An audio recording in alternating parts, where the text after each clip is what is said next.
Boğuyor kediyi.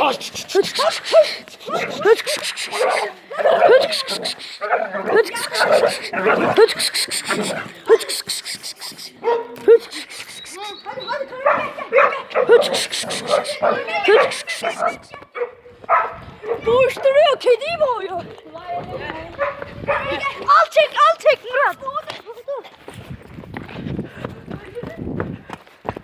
Yok la yok. Taş attım taş. Kara kedinin gözlere bak.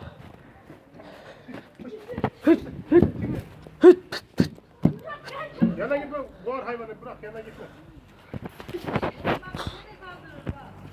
Birine ısırı bak onun şeyini.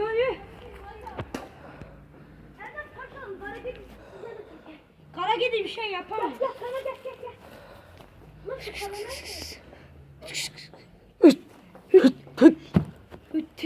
Az su olsa ben onun işini yapayım. Lan ben korkuyorum. Ben kediden korkuyorum. Murat ite yapma. Kediye yap. Oğlum ısırır sizi istiyorum. Lan kedi bir şey yapamaz. Neyi lan, gözünü kör eder kedi. Git kedi bir şey yapamaz. Bak ayrıca. Karamer bu kadar büyük taşırsın. Gel. Kedi ısırıyor ve hiçbir şey yapamaz. Karamer, Milo, gel.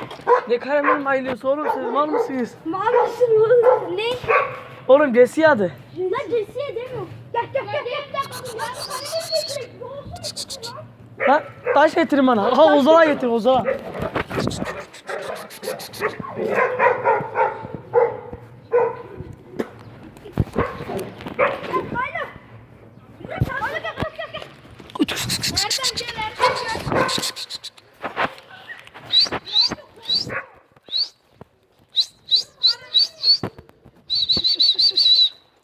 Gel tisi.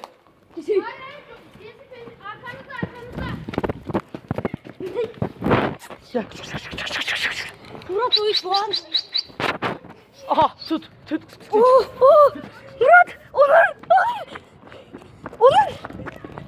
Onur köpeği boğuyor. Olsun.